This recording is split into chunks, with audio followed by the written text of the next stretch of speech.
Hello everyone and welcome back to Screamers. I'm Honor here with Maya and Jessie, and it's been a weekend jam-packed full of FA Cup action with about 1 million games. So shall we get into it? Let's do it.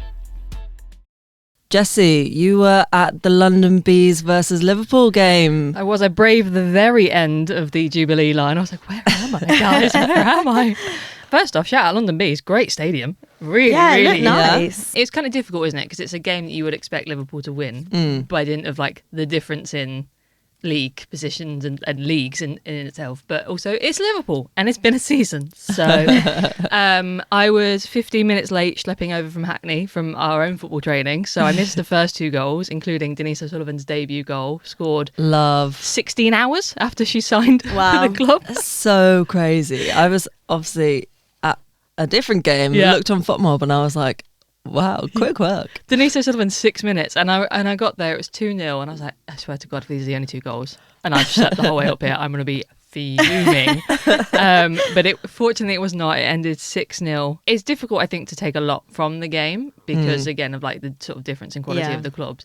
But it was really nice, to see Denise. She got a long time on the game. Martha Thomas played the whole game, and I was sat next to Martha's like family. Oh, and which I only clocked halfway through because some of them got there late, and they were like, "How's she doing? How's Martha doing?" And then at the end of the game, they were waving very excitedly. So that was very cute. And then Maisie Truman, who I think she might have just set the record for our youngest ever player in the FA Cup. So 16-year-old baby. We thought she'd scored as well, but it was called for offside. But that was very exciting. I do think there was elements in the second half where we were kind of pulling our punches a little bit. Obviously, you don't want to like be ruthless, but I think maybe our players need to get into the habit of like when you're in the box in a great position, take that shot quickly. Yeah. Because you won't have that time to find that perfect like final pass. That's the Gaz ball effect. There were so many times where I think it was Bernabé was like, had a clear sight on goal and was in the box. I was like, oh, hit it, just hit it. But you can't be there like we're 6-0 up, like screaming, hit it. You can. It's a little bit insensitive. It's good. I feel like though a lot of that comes from a lack of confidence. Like that it hasn't worked out for them for months now. Yeah. So like being brave in those moments won't come easy, basically. But I mean, that's such a good confidence boost. Obviously, it is London Bees. No shade to them, but they play in the 4th tier, is it? Oh, they're in, I think they're in tier 4. I don't know specifically what league. But, yeah. But hopefully that's a confidence boost, even though the teams were so kind of mismatched for Liverpool, just in terms of even just their shooting boots. And just being able to get all those like sort of passing angles and the routines that Gaz clearly wants to build. And I was impressed that we had enough players fit to be able to play what is kind of some of our second string. I was like, what? Suddenly options? What is this? That is not like Liverpool. Not like Liverpool at all. Happy New Year. So yeah, that was a nice start before we get back, into searching for the still missing first league win. But you were at Brighton Forest, Honor? I took a trip down to Crawley, where I haven't been before. So that was really fun.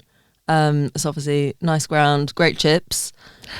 And not such a big gap for this. Obviously, Forest are kind of mid-table in the WSL2 right now, and Brighton mid-table in the WSL. But you could see the gap in quality and physicality immediately. But I just don't think Brighton were playing particularly well. They weren't like putting loads together. They didn't have loads of chances, didn't look like they were doing much. And then they got a penalty just before half-time, which was clear-cut. Yeah. Like, Mbati, the keeper, comes out and just, like, sticks her leg out on... No complaints here. I was just like, oh, that was a stupid decision and terrible timing, because we were about to go into half-time with a clean sheet. Yeah. But yeah, Madison Haley scores a pen, great penalty. And then second half, Forest kind of continued to hold on. And I think it was really impressive how they held their own. As I said, I don't think Brighton were at their best, but they did play essentially a full-strength team. Yeah. But yeah, I think it's just the gap from the WSL to the WSL2, seeing that gap in physicality. Like every kind of 1v1, the Brighton players were winning every time. Yeah. So that was quite interesting to see. But overall, very pleased that Forest managed to hold their own and only lose 2-0. Yeah. I think that's a pretty good sign. if by any chance they could possibly make it to a playoff, which I think now is looking unlikely. But the paths there, I think it's a good test case in the same way that was on Friday night the West Ham Newcastle game was. Because they're teams who like actually feasibly might be playing each other in a playoff. Is kind of between. I think the more and more West Ham and Liverpool get chances to play WSL2 teams, it's better because we're like practice just in case we need it.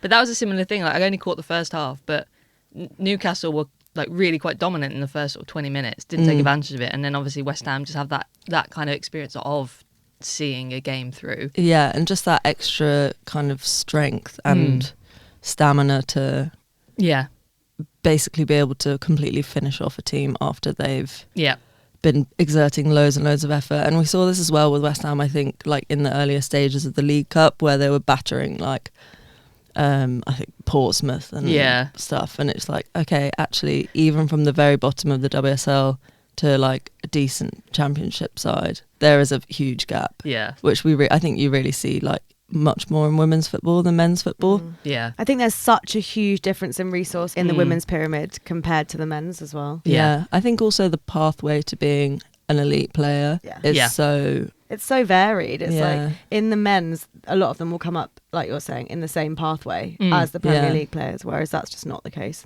with the WSL. Mm-hmm. Yeah, if you're a player who's been great in Tier 3 and then is transferred to a WSL2, like the jump in that it's huge. But well, you wouldn't have been professional and then you'd become professional, maybe. A whole new world. Yeah. And then also Jelena Chancevic finished that off with a goal on her return from injury, so that was annoying, but good for her. begrudging. Glad you're all right, mate. Good to see you back, mate. Yeah, so happy you're here. Maya, you're away this weekend, but have you caught up on Arsenal Villa? Yeah, I caught up on Arsenal Villa. How was Bologna? Bologna was amazing. What was the best thing you ate? Not bolognese, actually. And I do love bolognese, and Lord knows I ate it a couple of times there in one weekend. But my favourite thing was this green tag. They're really into like green pasta there. I think they put nettles in it with like a sausage and radicchio ragu. Oh my God, it was so nice. Actually, I'm salivating. It was so nice. Once again, I say footy scran time screamers. Honestly, there's a crossover there. It was so good. I went to the FC Bologna shop, but everything was so expensive, so you didn't get a present. Sorry, guys. But the thought was there. Thanks for the thought. That's You're really gifted sweet. with my thoughts. Yeah. Well, obviously, I'm just relieved that we came through this game. Kim Little continues her incredible streak for us this season, setting up that first goal and then unbelievably quick reactions for the second goal.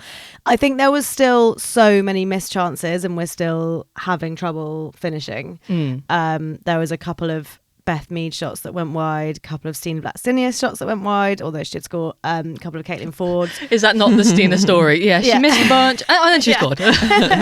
Obviously not the easiest one.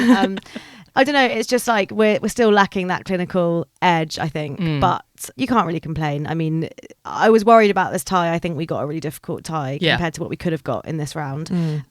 So mostly it's just relief that we've got through. Yeah, one of only two WSL meetups, really. So. Yeah, exactly. So, and I was about to say, but I would have preferred Spurs or Leicester to Aston Villa, but actually the way Spurs are playing, maybe not. But either way, either way, we're through to the fifth round, thank God. So that's a good win. Yeah. And you're still on for some silverware, Maya. Still on. I mean, there's a way to go yet. There's still quite a few seasons left. There's a way to go. I have to say that I love the FA Cup. Yeah. It's been such a long time. Yeah. I mean, it's great that you're still in it for FA Cup, League Cup and Champions League. Yeah. Yeah, the triple is on. Just the triple minus the no WSL, but just winning all these cups. The minor treble. Not that you can call the Champions League minor, but I mean, or the FA Cup, really. The FA Cup is great. So just the Subway Cup then. Yeah. It's all right, but you'll back it up with the FIFA Champions Cup, whatever it's called. There are lots of fun teams still in the mix, including Charlton, who absolutely battered Swindon 10-0. I wouldn't call Charlton fun. This result says fun team. Yeah. But having gone to watch them against Forest in the WSL2, they are such an incredibly scammy team, like in the league. Obviously, I know they're top of the league. They haven't lost a game like for the whole of 2025, essentially, and still not in the league. Yeah. and they just was so boring to watch. Maybe this game would have been less boring. Not if you're a Swindon 10 fan. goals scored, yeah. But I just found them they just were like not doing anything. They were good defensive, well, not even good defensively, but they just luckily didn't concede much. And then they would score like 1 or 2 lucky goals. So I think they're really scammy and boring, but this result says otherwise. Well, so that's Honour's hot takes on Charlton. Might meet West Ham, who knows? And then we've got there's 2 teams left from the Tier 3 from the National League. So we've got Chatham Town, who came through after a win against York, and Oxford United, who came back from 1-0 down with about 15 minutes left to go to win 3-1, which is an incredible result. That's why the FA Cup is just so much better than the League Cup, because you have teams from throughout the pyramid. And obviously, not all of them are making it through to the latter stages, but the fact that there are still some, there's still like a good number of championship teams as well. Like, it's so much more exciting. Yeah, so much it fun. really is. And I just think that's only going to get more and more so as women's football gets more and more like reinforced. So yeah, definitely. It's exciting. We are recording Monday morning. The draw is happening tonight at 7:00. Who would you like to get in the draw, Maya? A non-WSL team. Oxford United's just coming for you. I mean, the other thing is as well, like, we're about to play Man U again in the Subway Cup this week. Yeah. We played them last week. We see ourselves play the other WSL teams. Yeah. We're going to play Man City in a couple of weeks anyway. Yeah. So it would be just interesting, I think, to play a non-WSL team, apart from the fact that I just want us to get through the round. Yeah, you don't want to be playing City. Oh my God, City also, we need to talk about their lineup to play. Bournemouth are probably looking at their 1,000 days unbeaten in the league and then looking back at the City team shit like, did you need to play Bunny shit? Did you have to? But I think it would be good if Liverpool got a home fixture in the next round of the FA Cup, just so that more fans can... Mind you, there was a strong contingent of travelling fans yesterday, which was quite impressive. But hopefully a WSL2 team. I'd like to see West Ham against a WSL2 team. Obviously, it would be very good for them to have a team in a lower tier. But I think against like maybe a Bristol City, Charlton, it's kind of a good test for what's to come, potentially. Yep. So obviously they did beat Newcastle quite thoroughly, but yeah, definitely good to see where they're at in that sense. We'll take Charlton and West Ham can take whoever, someone else, and we'll figure it out, see how it goes. I mean, Charlton and Bristol obviously getting great results in the league, so who knows, maybe they'll be a bit tougher than Newcastle. What if you get Birmingham City? Is that going to be a bit of a split loyalty for you? Of course it's not going to be a split loyalty. Shut up. What are you talking about? Oh, that would be a great game though. A fun would. And if it's another away one, that is one I could definitely go up to again easily. But I do think one of those kind of like bottom of the WSL, top of the WSL2 could be a really exciting game. There'll be more exciting matchups. This is what I hope, that Chatham and Oxford draw each other, so at least one of them makes it through. Seems unlikely, but I would love that. Yeah. Or stranger things have happened. Yeah, couldn't cross nothing. And who knows, maybe we'll be able to actually watch some of the games because they might be scheduled in a nicer way. Let's hope. Because the biggest story outside of some of the scorelines of the FA Cup was the broadcast deal, which meant that TNT was covering some of the games for, I thought, possibly the first season that they've had some Women's FA Cup on. But it did mean that no other games were allowed to be broadcast anywhere until 24 hours after the game. So it's kind of impossible to watch any highlights of any games. Which is why we've only spoken about 3 games, because we basically haven't seen hide nor hair of any of the others. Yeah, it's annoying because obviously they were showing the earlier rounds of the FA Cup, which was really exciting to have some of these lower tier teams be televised. Yeah. Which we haven't really seen in the same way before. But then for it to work out like this, it's so disappointing. It's one of those, it doesn't feel like it's being done for the benefit of match-going fans. So I don't really understand why you couldn't have them streamed on YouTube. Yeah. Don't need to have them on the BBC or Channel 4 or whatever, but make them somewhere that people can watch. Yeah. I think it was only the Spurs game that was streamed on Spurs' own media platform. Yeah. Anyway, because of when the FA Cup draw is happening, conveniently between record and episode dropping for us, we will be reacting to the draw next week in next week's episode. It is time for Screams of the Week. A thin selection this week because we couldn't watch most of the football that actually happened this weekend. So we'll never know if there were screamers in either of the Man U or Man City games. Yep. Although there must have been because there was 11 goals between them. So there we are. So we have a very small pool to choose from. So without further ado, Jessie, what are you going for? I'm going to go, unsurprisingly, for a goal from the London Bees versus Liverpool game. Alice Bergstrom scored 2 bangers in 2 minutes. Genuinely just finished celebrating the first one and then scored another one. The second one was from her kind of wide right position, but from the sheepish smile afterwards, it was clearly a cross that she'd mishit. It was an incredible goal, but it clearly was not intentional. So I'm going to go for the first one, which is from the sort of the inside left channel outside the box and just sort of hits in. It curls and dips in just under the crossbar. It was a very, very sweet hit. Nice. And she is, filling me with excitement, which is great. And also debut goals for all of our new signings in this game. Hopefully we'll be able to find some clips of all of these goals by if not, the time the vote is up. we might have to reenact them in the park if not. Yeah. Or you can do a little, like, you know, those little flip books. How artistically talented do you think I am? You're a stick person. You know me enough by now to know that it's going to look shit. I know, I think we should all reenact our goals in the park. We'll be there for some time. Okay, Anna, what are you going for? I am going to go for Rico Akili's kind of first time hit from distance against Newcastle for West Ham. Just like ball falls to her, doesn't take a touch, bosh, top corner, curls it. Yeah, very satisfying watch. So Nice. well done, Rico. What are you getting for, Maya? I'm going for Pina against Atleti. And it's a classic Pina goal. Actually sounds quite similar, not that I will ever see yours, but... What, even if there are highlights, you're just going to refuse to watch it? A classic Pina goal, rocket into the top corner. Really nice hit. Can't wait for you to reenact it in Victoria Park.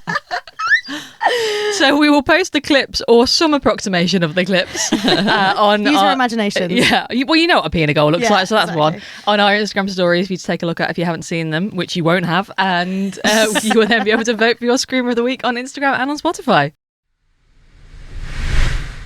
So we've spoken a lot in the past about various different issues in the women's game. You know, obviously women's football likes to talk a lot about how inclusive, how progressive it is as a sport, but we know that does cover a lot of issues at times, and over the past week there's been a few things that have cropped up that I think, you know, are very serious issues within women's football that probably need to be addressed, and this won't be the only time that they get spoken about, I'm sure. But I guess first off, do we want to talk about the reveal that Rafaela Borggräfe has been quietly serving a 6-match suspension because of the FA investigation into her racist remarks? Just Gareth Taylor popping up like, oh yeah, no, she's been banned. Yeah, she's got one game left. So yeah, that's that.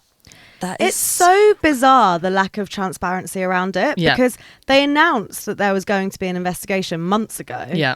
And that was like a good positive step that they were being open about that. Yep. And then, I mean, we've mentioned it a few times on the pod. We've never heard anything again. No, they have definitely let us believe that the investigation was ongoing. Definitely. And allowed her to quietly serve. She was given a 6-game ban and a forced to enrol on an education course, whatever that means. And has been, quietly allowed to serve 5 of them. And I understand that Liverpool have a duty of care to her as a player. But it feels like they're kind of more focused on her player welfare and brushing the punishment under the I think that's rug. it. It's like they definitely do have a duty of care to her as a player, but the league and teams have a duty of care to everyone in the league and fans that shows that they are taking racism seriously, which we haven't always felt they have done. They haven't been we've spoken about this before again. Yeah. They haven't been outspoken on issues of racism within the league. They haven't had like a central statement about it. It's been up to some individual players, not very many, to say things about it. So the fact that they're clearly not prioritising that is really disappointing. Yeah, I think it makes a mockery of the punishment. If you're allowed to serve the punishment with no one knowing you're doing it, Yeah, exactly. Frankly, what is the point of it? Yeah. Yeah, I completely agree. And it also doesn't give her the chance to like kind of own it and respond to it. And respond to it. Yeah, it's like this whole thing is just swept under the carpet and they're hoping that she can just come back out and start playing again, having served this ban kind of unnoticed.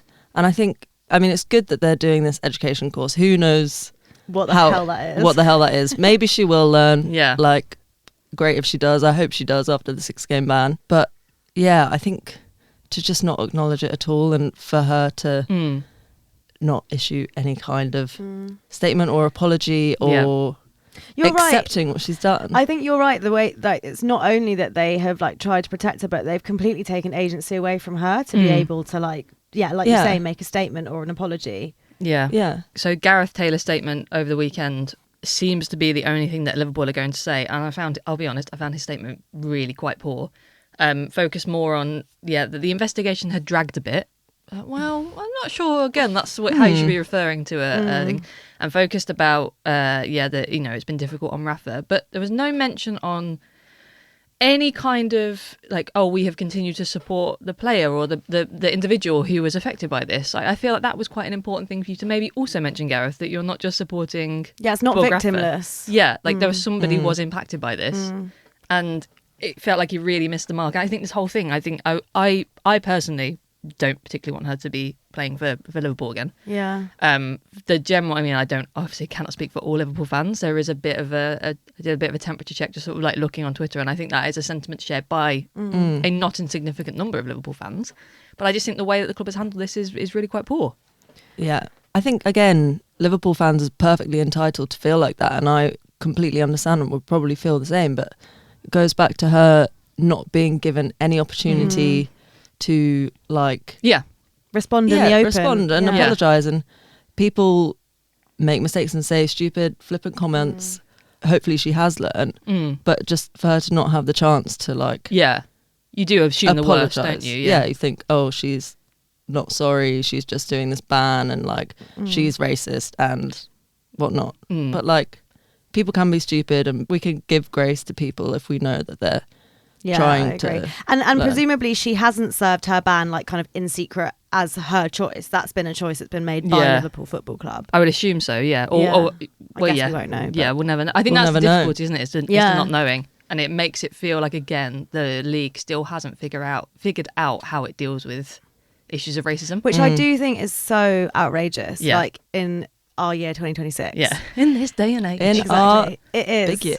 It is crazy that they haven't, even with Gareth Taylor, the way he's, like you say, the way he's talked about the ban just shows a complete flagrant disregard for how the gravity of the situation and how important that we take a stance against racism is. It doesn't seem like that is the main point of his statement. Yeah. Missed the mark somewhat. Yeah. Which is quite disappointing to see. And then moving on to something equally as cheery, another big news story dropped over the weekend regarding the former Sutton Coldfield manager, Ryan Hamilton. I was umming and ahhing about whether we actually give him the grace of being named, but no, this man deserves to be named and shamed for what he's done.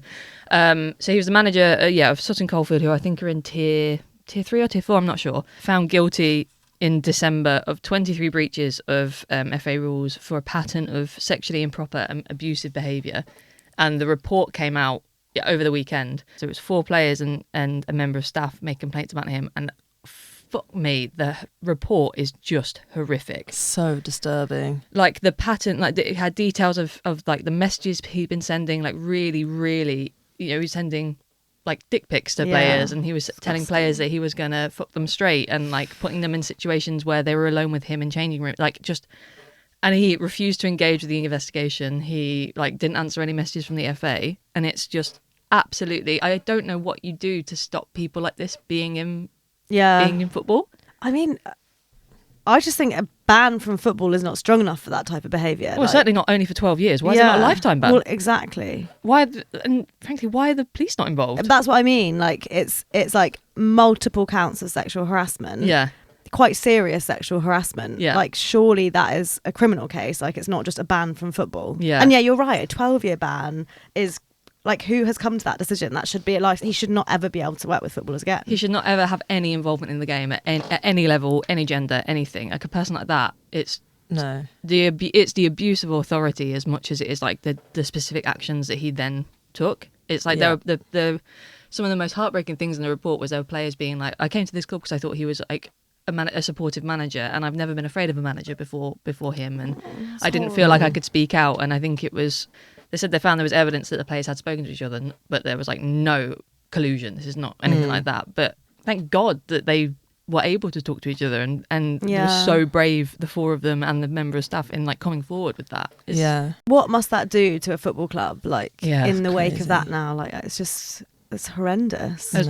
Another one of the things that really struck me as well was that like the commission noted that one of the victims said that she was blaming herself and saying that like she must have invited it, which is I mean, it's so just textbook sad. abuse, isn't it? Yeah. Like textbook manipulation, and that's so sad. I guess it's difficult to be like to ever root out all people who will abuse their systems of power, but like it feels like we're always finding these cases of these abusive coaches, and it's not as simple as being like, well, no men coaching in the women's game, because obviously there are also lots of men who aren't doing this.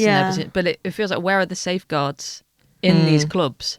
I guess that is the problem, like in the women's pyramid. Once you get down to the fourth tier, like clubs just aren't resourced in the right way. So often it's like, you know, people are doing things for free, and when that is the case, they don't have as many regulations around them. The players don't have the scaffolding of knowing where to go when something happens like that, or there aren't people keeping checks. Like, you know, people can operate in this sort of, they're the sort of god of that team or whatever, and can't do anything wrong. And that's when, you know, players start blaming themselves, or like no one's there to kind of hold them to account, because there isn't the resource, I guess. So it is a bit of a kind of sticky situation to like, there's no clear and obvious solution, is there? No. I hope that there are players who are at Sutton Coldfield and can sort of rediscover their love for football. I know I don't know all four players involved, but Lauren De Castro said that it was a manager who ruined mine and many others' love for the game. And I hope that those players can rediscover their love for football. And I hope that if there are players in a similar situation, they see this and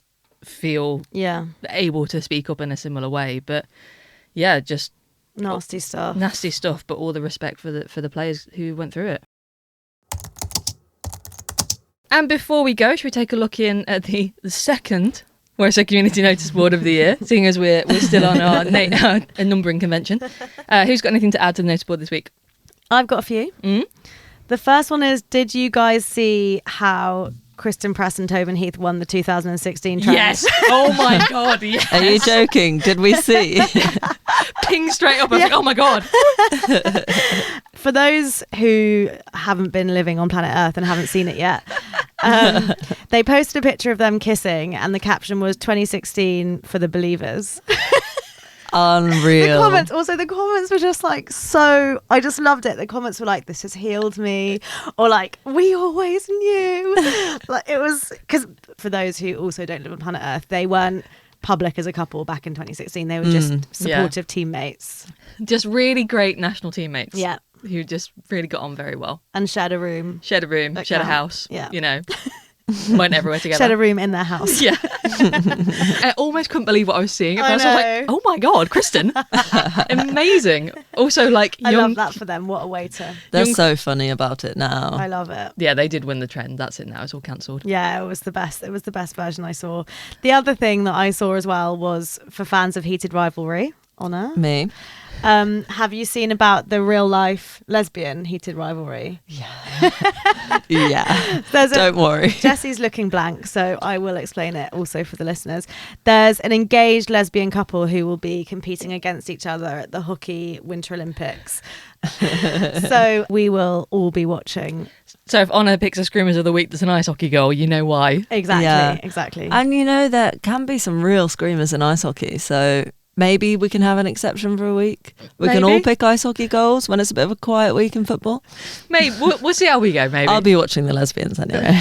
I mean, I guess the transfer window is ongoing, so a few things from my end is the shock loan of Martha Thomas to Liverpool, which dropped out of absolutely nowhere. Yeah, which was crazy. Like, oh, okay. I mean, interesting signing. Maybe it's a good signing for her, though, because she hasn't been getting many minutes at Spurs. Yeah. If she's going to get more minutes at Liverpool, I guess. A fresh environment. It feels like she's gone a bit stale. Yeah, it needs to be. And she looked like, I mean, she was throwing herself into everything in the game yesterday. It was just, I feel like it's so rare these days that you get, well, less so in the women's game, but it's so rare that you get a signing with absolutely no rumour whatsoever. Yeah. I feel like everyone was like, oh, okay. Has there been any other big signings? Rachel Williams has left Man U. Oh yeah, she's joined the Leicester City. the Leicester City Brigade. Yeah. But she's still it is a listed sign. on FotMob. If you click on her player profile, she's still listed as Manchester United. Oh, is she? Classic women's football. Not sure they've quite got the message. Got the message. The other one is that Arsenal have officially launched their block by block consultation with fans. Oh yeah. Which is basically they're hosting sessions to get kind of fan insights from lower tier season ticket holders. Mm-hmm. So they're going block by block, as the name suggests, and inviting people to. I know. Wow. Who thinks of this stuff? How does she do it? You know, they went through like 9 months of naming for that as well, like focus group after focus group. It's again the WNA Wimbledon. There's a focus group on how to name the focus group. Yeah. I got invited to one, but I couldn't go because it was like 3 p.m. on a work day. Classic.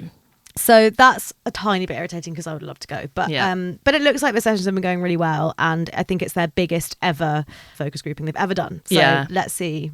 Maybe something amazing will come out of it. I think it's great they're doing it. It'd be interesting to know like, whether it's like the club bringing things for fans to discuss, like consulting on, or it's like a completely open forum. It'd be really interesting to know like what kind of things get talked about. Well, if you've been to one, send us an email or a DM, and hopefully they'll run some out of workouts so I can go. It's because 3 p.m. is the end of primary school, so it's all the kids in the lower tier can go. The other thing that I was going to add is Deloitte. You know, every year they do their sort of report on the revenues of the top 15 clubs. Oh yeah. So that dropped again, maybe this morning, maybe late last night. I'm not sure. It's the fourth year of doing it of the 15 teams across. I say across the world, but doesn't include NWSL teams. I don't know why, which might skew the data a little bit. But for the first time, the top 15 clubs, their revenue was over 150 million euros, which is massive. And Arsenal have topped the list for the first time, largely because of their growth in matchday revenue. So like moving to playing all the games at the Emirates, like 7 million euros or something in matchday revenue. The WSL as a whole saw a matchday revenue increase despite 5 clubs having a drop in attendance, which I thought was quite interesting. Wonder if that's maybe because, again, more clubs are moving towards playing in the bigger stadiums. Maybe, and because Chelsea are charging 25 quid for a ticket at Stamford Bridge. That'll do it. To be honest, when I went to the Man U game at the Emirates with my brother and my dad, so I didn't sit in my usual season ticket seats. Yeah. And when I was looking at tickets, like they were really expensive. Like ours were £25 in the upper tier each. Really? Yeah, and then club level, some were like 85 quid, and then some were 55. Yeah, I was really surprised. I remember the days when it was like 30 quid for club level. Well, yeah, exactly. I mean, I think that was literally last season. Like, Yeah. and also the seats that I was in felt like £12 seats, but they were £25. So I was really surprised. And I don't know if they do that against every team or if it's like the games they deem to be the big games. Like surge pricing almost. Yeah, exactly. But I was really surprised, to be honest. That is mad. Because they are going to start pricing people out. But, you know, also, we don't need to get into it now, but there are definitely pros and cons of ticket pricing. But Yeah. It was interesting because I think while they made a big remark on Arsenal's matchday revenue, it's still commercial revenue that's the driver. So apparently 72% of the top 15 clubs' revenue all comes from commercial stuff. But what I thought was the most interesting part of the report, and kind of really encapsulates the issues we've been talking about of like the growth of the game is not equally spread amongst football, is that the top 3 clubs, which is Arsenal, Chelsea and Barcelona, they cumulatively had 46% of the revenue of the top 15 teams. Wow. Wow. Which is, you know, and there's some think big teams in that top 15. That's quite interesting because at Chelsea, they've spoken a lot about how they don't want to play at Stamford Bridge because they can only open X number of stands because then they have to pay extra for security and police and whatever and the road to be closed and all this stuff. But the Emirates is not always full. And so clearly it's paying off that they're having to pay for all this special match day stuff like infrastructure around the stadium. Yeah. So hopefully that would encourage teams like Chelsea to have what have they got at Stamford Bridge this season? So few WSL games. 4, is It's it? Arsenal next weekend. Man City, London City Lionesses, Arsenal, maybe one more. Yeah. And obviously the Champions League Yeah. games. But 4 league games is not great for the back to back champions. So back to back. etc., whatever. Yeah. So maybe that will signify something. Yeah. to- I think there's definitely a sign that, match day stuff needs to be a focus. But I think, if that revenue keeps staying clustered around a few teams, it's going to end up, I think, just sort of dominance within a few leagues, isn't it? But it might explain why. And just my last thing for the notice board I noticed was just, I think it's a rumour, I don't think it's actually been put into practice yet, that Chelsea might start offering like loyalty points to men's season ticket holders if they get tickets for the women's game. They want to really try and like foster that one club atmosphere that you see at Arsenal. Yeah, I saw this. Yes. I think it's interesting. And I saw a few people point out that obviously you want to make sure that the people buying the tickets for the women's game are actually attending the women's games. Yes.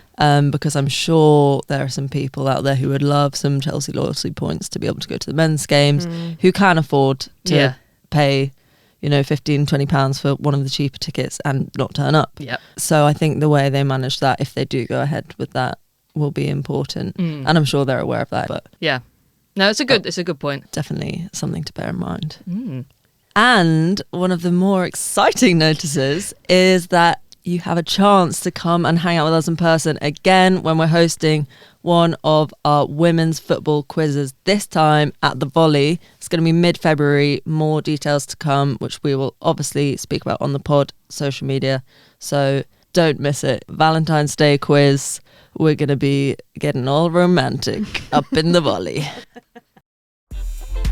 That's all we've got time for this week, but join us next week where we will be going through all the latest action from the WSL and the Subway Cup semi-finals. But until then, follow us on Instagram, TikTok and everywhere at screamers_pod, or send us an email at screamerspod@gmail.com. And please remember to rate and review us wherever you're listening right now so we can reach even more women's football fans. bye. Bye.